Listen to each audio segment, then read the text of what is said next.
Hello everyone and happy New Year's Eve. This is the first day since I got sick that I've actually felt human, so I've actually made an effort today, which is very exciting. I can't believe this year has come to an end already. It feels like this year I've blinked and it's gone, but here we are on New Year's Eve, and so as we all reflect on this day, as how last year's been, I thought I would use this day, and this is an opportunity to look back at my year of reading on Storygraph. If you don't know what Storygraph is, it's basically Goodreads, but I think it's a bit better because you get lots of stats about the books you're reading, so you can see kind of the types of books you're reading, the pacing, you can look at how many pages you've read. It's just brilliant. So I'll put my Storygraph name in the description, so come find me on Storygraph and track my reading with me. But in the meantime, let's go through my year of books. So this year I read 72 books.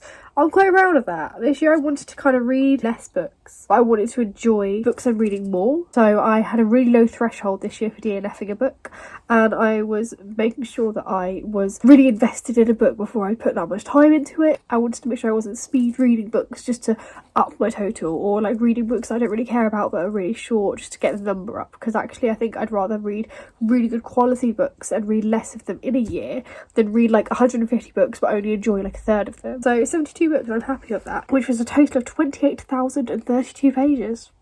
Okay. And my most read moods of books were emotional. Yeah, most of the books I read this year made me cry. Adventurous. When you read fantasy, there's going to be adventures. Funny, which I find really bizarre. Like, I don't pick up comedy books. I guess some of the one-liners are quite funny, so I guess that's where that comes from. Mysterious. Again, maybe that comes from the plot twists within the books, because I don't really pick up mysteries. I like thrillers and horrors, but mystery isn't a genre I tend to go towards. Light-hearted, which is ironic, because if they're emotional, how are they light-hearted? But okay. Dark. That does not surprise me. I do like a dark read. Reflective. So yeah, if a book makes me think, we're already on to a winner. I love a book that like leaves you thinking after you finish the last page. Hopeful, which is one of the smaller moods, so I read less hopeful books, which is really quite ironic. Wow, we really like pessimism apparently in my reading. And then the smaller read moods, so the less books of these themes I read were tense, sad, inspiring, informative and challenging. Okay. How is a book emotional but not sad? I guess you can have emotions without being sad. But I just find that really interesting. I thought if I was reading emotional books, I'd also be reading sad books. Apparently not. So the majority of books I read this year were medium paced, which works out quite well. I like a mix between character and plot in my books. I don't mind a character-led book, but most of the time I tend to gravitate naturally just towards ones that are a mix of both. So I read 72% medium paced books, 26% fast-paced books, and one slow-paced book. What was that book? Oh, Queen of Air and Darkness. It is quite slow-paced. I would also say Babel, but I think Babel actually was relatively medium-paced because there was continuous plot points to keep you going, because that was a very character-led book, but there was still a reasonable amount of plot, so I put that one as medium-paced. And the page numbers I read 78% of books, 300 to 499 pages, which again makes sense. I quite like books within that range. If they're really short, I don't mind it, and it does help me feel like motivated because I'm reading more, but at the same time I feel like medium length books of that range means there's more room for character development and plot development and world building. So yeah, it tends to be the kind of length of books that I naturally gravitate towards, so that does make sense. And then I read 7% of books that were over 500 pages. Books over 500 pages, I've got to really commit to it, because like I lose interest relatively quickly. So if a book hasn't got my attention, it's over 500 pages, it's going to be a long haul. But actually, I don't mind a book that long as it's engaging enough to keep me interested. And the books that I read that were over 500 pages this year were Jade City and Babel, both fantastic books. Jade City, my friend Belle recommended me to read this year, by 23 and 23, and she hosted a buddy read of it, and it was brilliant. Oh my goodness, that book is fantastic with the world building, and the characters, and just the story. I've got the second one literally right here, and I cannot wait to read that next year. The other one is Babel. I've already said about that. Absolutely incredible book, fantastic. Absolutely one of my new all-time favourite books ever written. Daughter of the Moon Goddess. I love that book so much. Proper fantasy you can sink your teeth into.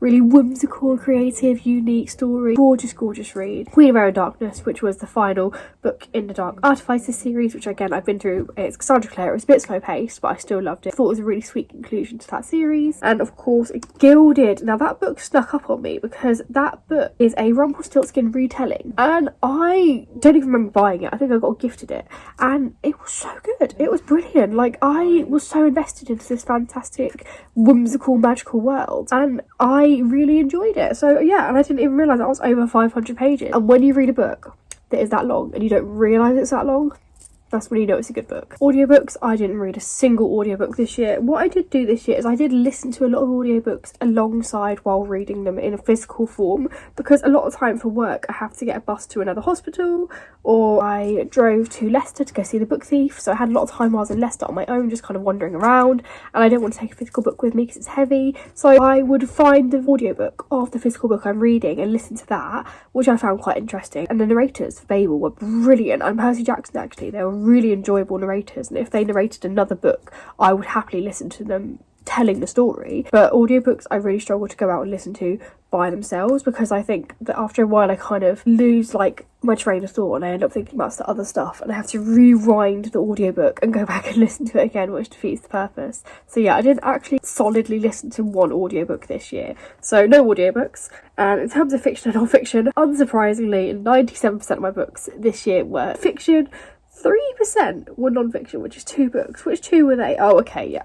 They were both memoirs, one of which was Prince Harry's book Spare, and the other one was Hugh Bonneville's autobiography, Playing Under the Piano from Doubting to Darkest Peru. I enjoyed both of those books. I'm not going to lie, is that controversial because Prince Harry's written a book? I don't know, I found it really insightful and interesting, and I'm really glad I read it. And Hugh Bonneville is a living legend. I absolutely adore him in Downton Abbey. He's brilliant in Paddington. He's just a fantastic actor, and I really loved getting to kind of peek into what his life was like and his stories he has from acting across such an incredible career. So yeah, 2 really good non-fiction books.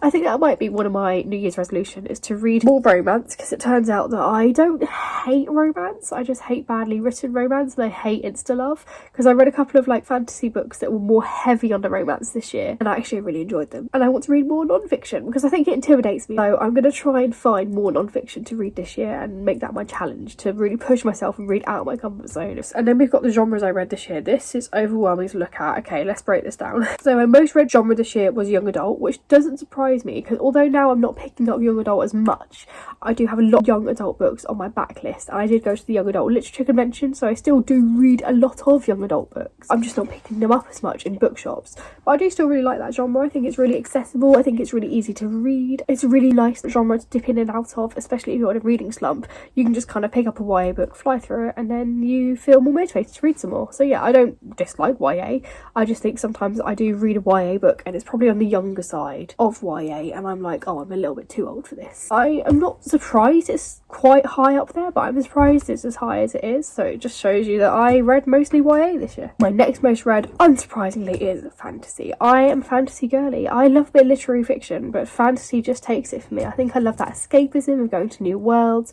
new cultures, having adventures, going to places I never would dream of otherwise and never would be able to in real life, because, you know, how many places can you go to where you're on a pirate ship and there's a siren in the ocean? Like, you know, it's just that whole magical escapism that we love and crave and find in books so easily. So yeah, I'm not surprised that fantasy is up there at all. Third most read genre is LGBTQ+, and then my fourth most read, which is really interesting, is romance.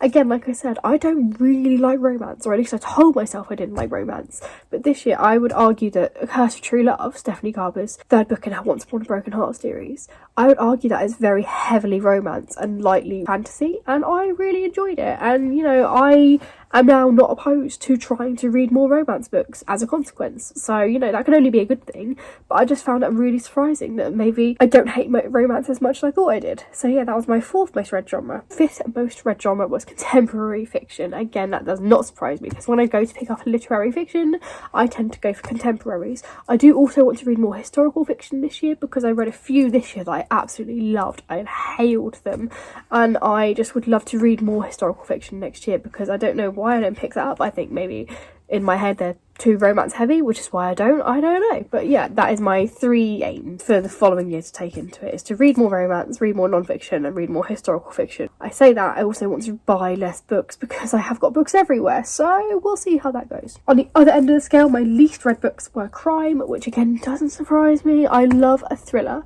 and I love a murder mystery, and I love a horror, but I don't like it from the perspective of the police. I want a crime book that's going to like scare me, or it's going to like really get me sucked sucked into the story, and for me, I just find the whole like investigation aspect so boring, so that really puts me off picking up crime a lot of the time. Science fiction, I really struggle with science fiction. Oh my goodness, I don't know what it is, because I love watching it and I will happily read a graphic novel, but when it comes to an actual book of science fiction, I think I just find it a bit overwhelming, a bit maybe too high fantasy. I don't know. But then I read Jade City this year, which is high fantasy. It's not science fiction, but it's high fantasy. So if I can handle that, maybe I can handle a science fiction next year. But I don't know, that's just not an element of fantasy I find myself reaching towards. And then my other least reads are self-help. Moving on. Magical realism, which, is that not fantasy? Like, what is the difference between magical realism and fantasy? Someone explain to me. Classics, art, and dystopian. Dystopian. We had the dystopian era, okay? We had Divergent and The Hunger Games, which are god tier. We're living in a dystopia era, okay? I don't need to read it. And so that is the genres I read this year. And again, that does not surprise me. That's pretty much what I expected. It's just interesting to see it laid out like that. The format I read this year, as we said, was 100% in print. No ebooks solely. I did have some e-arcs that I read on NetGalley, but I think I just forgot to put them on Storygraph, so that's good for me. But yeah, almost all of the books I read this year were in print, so on Storygraph 100% in print. And then my most read authors do not surprise me at all. You have got Alice Oseman with 6 books, because I reread the Heartstopper series. I also read Radio Silence this year, and Volume 5 came out this year. Rick Riordan I also read 4 books from this year, because obviously we had The Sun and the Star come out, and the new Percy Jackson book, The Chalice of the Gods, both of which were absolutely fantastic. I definitely want to get the paperback of The Sun and the Star when it comes out and annotate that, because the amount of things I have to say about that book is incredible. And when I do my reread with my annotation, I might do a little reading vlog to tell you what I think as I read it. And then I also read The Lightning Thief again in anticipation of the TV show, which has started to air, and I read Daughter of the Deep at the very, very start of this year, which is absolutely brilliant. I loved all of those books. So yeah, 4 books by Rick Riordan this year. I read 2 books by Stephanie Garber, because I read Finale again, which is the last book in the Caraval series. I wanted to reread that, because I have annotated the first 2 books of the Caraval series, but I never got around to Finale, because every time I read it, it makes me bawl my eyes out. But this year I did reread it and annotate it, and I did bawl my eyes out. And then of course we read A Curse for True Love, which you will see on my channel, and that book, it hurt my heart. Bridget Camera, 2 books by her. I this year discovered the book series Defy the Night and Defend the Dawn, the Defy the Night series. Oh my goodness, that series now has me completely obsessed. I cannot wait for the 3rd book, which comes out in January. Literally, like, not even a month to wait. I think it's like 2 weeks. I am so excited. I think it's the last one in the series though, and considering I only discovered it this year, I don't want to say goodbye.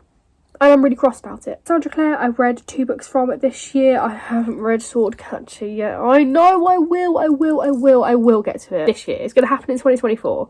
I'm saying it now. In my 2024 summary of reading video, you will see that I have read Swordcatcher. I did read the Mortal Instruments graphic novel, volume 1, which was, you know, it's a graphic novel and it was fine.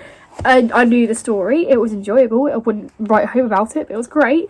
And of course I read Queen of Air and Darkness. That book is popping up all over this video, I love it. Adiba, I read 2 of her, but what books did I read this year? Oh, I read The Henna Wars this year, which is similar vein to Hanny and Issue. I think I prefer Hanny and Issue a bit more, but I did really enjoy The Henna Wars. And then The Do's and Donuts of Love. Oh my goodness, I love that book. It was better than real life actual donuts, so that tells you how good the book was. And then 2 books by R.F. Kuang. Obviously I read Babel, which I have raved about endlessly since I read it. It is brilliant, one of the best books I've read this year and maybe ever. And then Yellowface, which is absolutely hilarious, and I think it's a book that everyone who reads or works in books should read, because oh my goodness, just read it. I don't even know how to talk about it. It was brilliant. I read 2 books by someone called Liz Meddings. Oh, The Sad Ghost Club. I read the first one of this in 2022.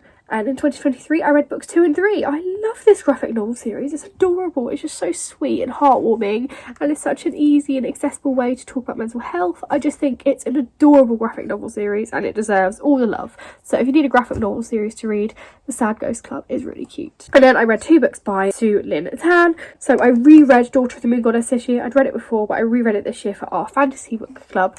And I highlighted and annotated it as I went. And I love that book so much. I have talked about it already. Brilliant book.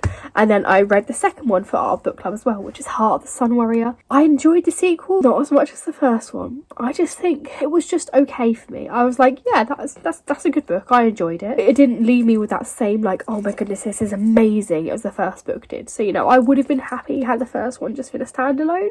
I was happy to return to the universe and to the characters, but at the end of it, I was just like, the first one was just that much more impactful on me. And yes, that is all the authors I read multiple books of this year. And then the last bit, I don't even know how to talk through this bit, but this is basically the number of books and pages I read throughout the year. I do not know what went on in November. I only read 2 books. I think one of them was Heart of the Sun Warrior, which is why I would have only read 2 books, because that's quite a chunky book. What was going on in September as well? September I only read 3. July I read 4. What the hell was going on in August? August I read 9 books. That is quite dramatic. So yeah, make of that what you will. That is the number of books and pages I read this year. Well, there is one more bit. My average rating across the 72 books I read this year was 4.32, which sounds quite high, but like I said at the start of the video, my threshold for DNFing books that I'm not enjoying is quite low. So actually, if I'm only going to read books I'm enjoying, naturally the reviews are going to reflect that, and they're going to be a bit higher. And that is my year of reading. We talk about the books I read this year. Oh, you can see how many books you DNF'd this year. That's exciting. Apparently, my average progress of getting through a book before deciding to DNF it was 39%, which is quite reasonable. I think that's pretty solid. I tend to give it about 5 to 7 chapters, give or take,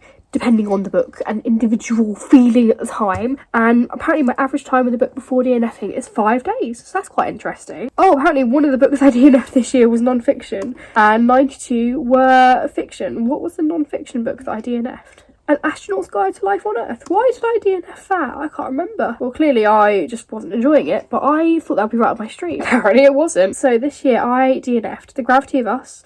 The Insta love was way too much. I just wasn't invested in the characters, didn't know anything about them, didn't know why they liked each other. They just looked at each other and suddenly they were in love, and I was like, this is too much. 2 Can Keep a Secret. Karen M. McManus's stories to me are now getting a little bit repetitive, and I think I felt that with this one. I just didn't care. I was reading it and I was like, it feels like I'm reading the same story with different characters. The Secret History, I can see why so many people love this book. I can see why it's so many people's favourite book. It's just not for me. I am not the target audience, and that's okay. I liked Babel. I have got A Few Other Villains on my shelf somewhere. The Secret History was just not for me. The Shining by Stephen King. I love the movie. I love Stephen King books. I don't love this book. It was so slow. The atmosphere wasn't there, it wasn't tense enough, it wasn't scary enough, it was so boring. So just it had to go. I DNF'd A Little Lie. I started rereading this when I saw the play because I wanted to annotate my copy, which I have now started doing again.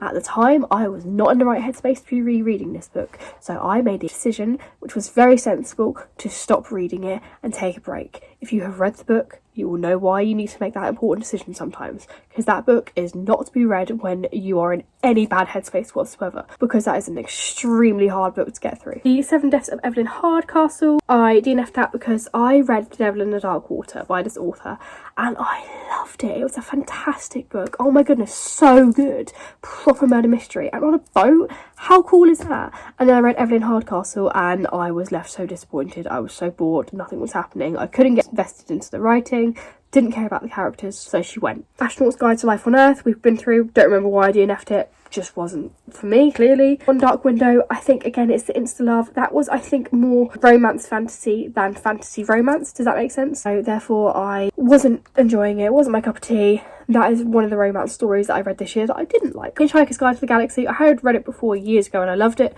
I read it this year and it just wasn't making me happy, it wasn't doing anything for me. I could appreciate it as an amazing book, an amazing piece of literature, an amazing piece of art, but wasn't for me this time. Balloon Thief and The Firekeeper's Daughter, again, both like really good books. This is half the issue of my DNFing.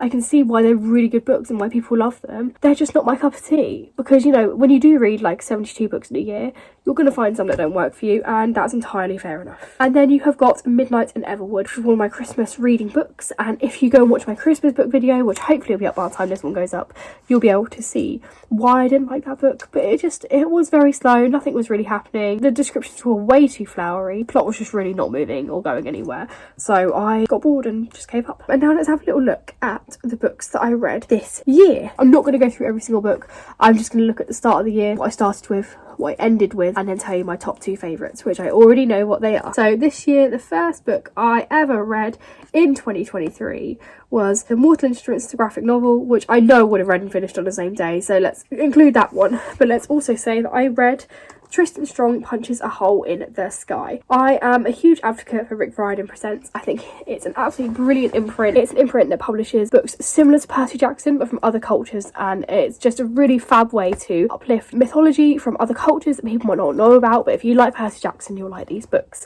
So I'm a huge fan of that imprint. So yeah, the other book I read this year was Tristan Strong Punches a Hole in the Sky. That was the first proper book I started this year with. I enjoyed it. Probably not going to finish the rest of the series, but it was a good book to kickstart the year with. And then at the end of this year, in December, I finished this year with Daughter of the Pirate King. I loved this book so much. It has been a long time since a book like devoured me the way this book did.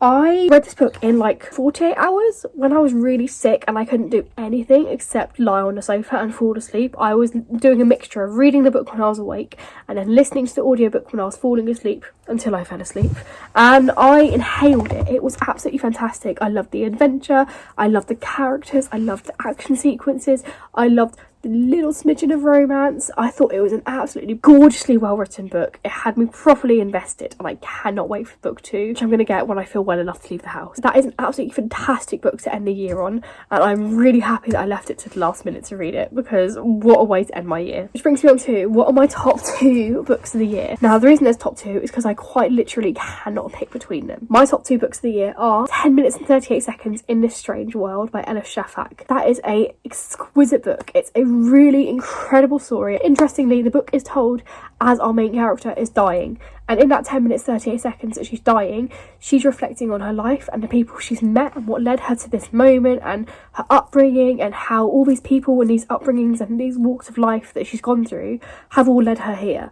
And it's a really interesting story. It's really well written, full of emotion and heart, and there's this really diverse cast of characters who all come together to kind of make a found family, and you have all of their stories interwoven and you learn about them as well. Just a beautiful book. And when the main character is dying, all her stories kind of link back to a particular sound, a particular scent, a particular person that's really touched her life. So it's really creative, really unique. One of the best books I read this year, and I read that right at the start of the year. I finished that on the 14th of January this year. So actually I can tell you, from when I finished it on the 14th of January, in my head I was like, how the hell is any book going to top this year? Books have come close and one has gone up there with it, but it's absolutely one of the best books I've read this year, maybe ever. The other top book of this year, I'm sure will come as no surprise, you probably already guessed it by the amount of times I've raved about it in this video, is Babel.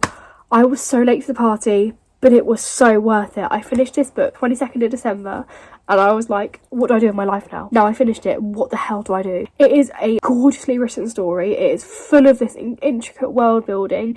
I can vividly imagine Babel, and I can't believe the tower isn't actually there in Oxford.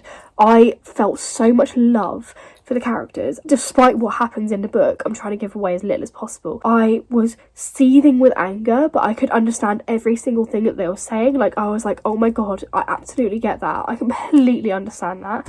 There was characters that I wanted to punch in the face. There were characters I wanted to just shake by the shoulders. Oh my goodness. The pacing was perfect. It is a chunky book, but there's enough to keep you going. I never got bored, and it just took you on this really epic journey full of highs and lows, and there was found family and a secret society, and it was just everything I wanted in a book, and it was perfectly written. The language was incredible. The footnotes I thought were going to detract from the story, but they didn't. They only elevated it and added to it, and I found that I even wanted to read the footnotes, which really surprised me because I thought I would just gloss over them. It taught me so much about language and translation. It is worthy of all the hype for a reason. All the hype it's got is so well deserved, and so yes, that is my other top book of the year. They are my 2 top books of 2023. That was my year in reading. I hope you found a book you loved this year. I hope you have books for next year that you're going to read and enjoy. And if you read a particular book this year that you absolutely loved and it was your favourite book of the year, tell me what it was and I will add it to my TBR. Hello everyone. So you have just watched the majority of my reading wrap-up year on Storygraph, and then this morning I checked my phone on the 1st of January 2024 to see that they generated me a reading wrap-up, which I have never seen before. So let's also go through that while we're here. This is my 2023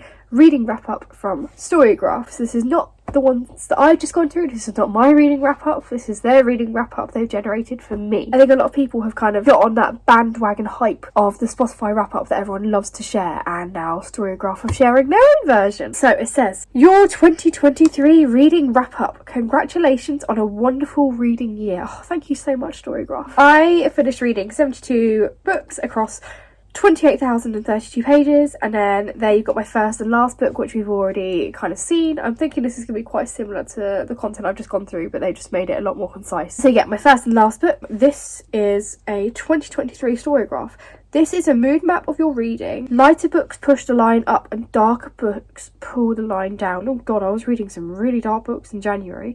And then as the year got on, I just read lighter and lighter books, and apparently I wasn't feeling the dark books so much, which, okay, fair enough. You rode a roller coaster of emotions, embarked on exciting adventures and burst into fits of laughter, and most of the stories developed at a steady pace. That sounds very appropriate for me. I love a book that can make me laugh and can make me cry and can make me smile and can make me feel.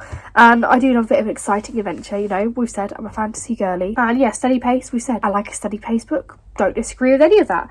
And then again, you've got my pages and books read per month in 2023, which we've gone through. And underneath you've got the genres I spent the most time with. It just feels really weird to me seeing romance on there. And then you've got my longest book and my shortest book. Oh, I didn't actually look at my shortest book, did I? I looked at my longest book, I think, because we looked at the one that was over 500 pages.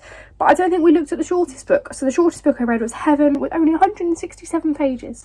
That was an enjoyable book. I don't remember much about it. The average length of books you read was 372 pages, and it took you around 10 days to finish each book. Yeah, I do try and read on average about 4 books a month if I can. It doesn't always work out that way depending on the length of the book, if I'm in a reading slump, but 10 days per book, that does seem pretty reasonable for me. The least amount of time I spent with the book this year was the Mortal Instruments graphic novel, Volume 1. Like I said earlier in the video, it's a graphic novel. It will only take me like an hour or two to read depending on the length of it. Not surprised that's the least amount of time I spent with the book. The longest time I spent with the book was Babel at 109 days. Look, it didn't actually take me 109 days to finish it because I kept on putting it on hold to read e-arcs and arcs and book club books. It wasn't a case I took that long to read the book, it was a case I had to prioritise more pressing books and kept on shelving Babel to actually get to those other books. So actually, if I was to sit down and read Babel, I think I'd have read it a lot quicker. But on here, it looks like I spent 109 days reading it. To be fair, it is a chunky book. 109 days.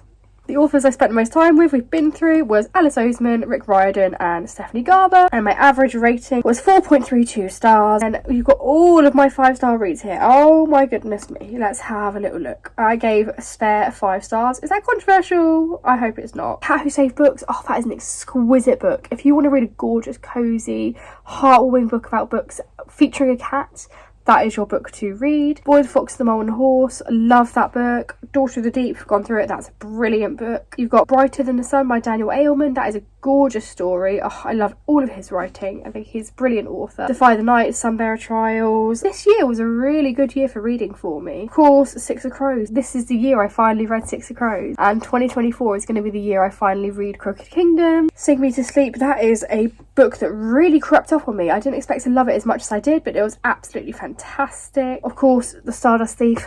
I love that book. Curse of True Love. It was never going to get anything less than 5 stars for me. Defender Dawn, a fantastic continuation of the Defy the Night series. And of course, Babel and Daughter of the Pirate King, ending off the year. Apparently, I gave more books than I realised 5 stars. I gave 40 books 5 stars, and considering I'm quite reserved with my 5-star ratings, that's quite impressive for me. Some months are better than others. April, my highest rating for books in April was 4.81 stars. Turns out July wasn't my favourite month with an average rating of 3.25. What did I read in July? I'll go and have a look in a minute. And then I read the most pages in August with 3,317 pages in 1 month. We'll have a look what I was reading in August as well. Other Storygraph users and your 2023 reads. It Ends With Us by Colleen Hoover. I gave it a rating of 1 star, and that was the most shelved book this year, so most people reading that this year out of all my reads. And my least shelved book this year was Why Is Nobody Laughing? I picked that up at Yauk. I thought it was a lovely little YA book about mental health and mental illness and the struggles, especially in Muslim communities, and I gave it 5 stars, but only 49 users have shelved that book on Storygraph, which is really surprising to me. My highest rated book that I read this year across Storygraph was Heartstopper Volume 4. I gave it 5 stars, and it is the highest rated book on Storygraph amongst my books this year with a rating of 4.61. I explored the works of 36 new authors this year, including Charlie Mackesy and Coco Mellors. Coco Mellors being the author of Cleopatra and Frankenstein, a exquisite book, really brilliant book, and a brilliant way to write a book with really unlikable characters but in an engaging story. At least that's what I think. That is a very Marmite book. 34 of the books I read this year were part of a series. How many of those series have I actually finished? We're not going to talk about that. You revisited 11 books this year. Considering I can be a chronic rereader, 11 is not bad at all. You decided not to finish 7 books this year. Yes, we have been through that. I'm a very big advocate for DNFing books. And you read 19 books from your own shelves this year. That is a lie, because I just forget to mark the books on Storygraph that I'm reading as owned. So you can now put on Storygraph whether you own a book when you read it or don't. Mark that you own it, and then they assume you don't own it, and I just forget to put that I own them. So actually I read all the books that I owned this year apart from one, I think, which was Murder in the Family. And It Ends With Us. So 2 books I didn't own this year, which is a good way of getting my TBR down, but it does mean that my Storygraph is not accurate in that sense. And then you just have my 2023 at a glance. So it's just I'm not going to show you this because it's the same you've already seen. It's just all of the books that I read this year all listed out. Now I want to have a look at what it said. It said that in August I read 3,317 pages. What the hell was I reading in August? So I read 9 books in August, which were Heartstopper Volume 1 and 2, Heartstopper 3 and 4, Finale by the Carol series, and Sing Me to Sleep, Jade City and Shatter Me, and Ophelia After All. Actually, now that I see it like that, it's not so surprising to me I read 3,000 plus pages, because Jade City itself has got quite a lot to it. I think that's about a 550 page book, and of course all the Heartstopper books are about 350 to 400 pages each, and even though they are quick reads, they're chunky, but they're graphic novels, they're easy to get through. So actually I'm not surprised that the Heartstopper books and Jade City, they alone would have bumped up my reading, especially factored into the other books. Now looking at it like that, I can see where those 3,000 pages came from. The other thing I was going to look at was July was not my favourite month with an average rating of 3.25 stars. Did I just read not very good books in July? I read 4 books. I read A Cupid's Revenge. Oh my god, that book. That was a 2-star read. We're not going to elaborate. I read The Cat in the City, which was, that was a 3-star read. It was okay. I enjoyed it. It was really sweet.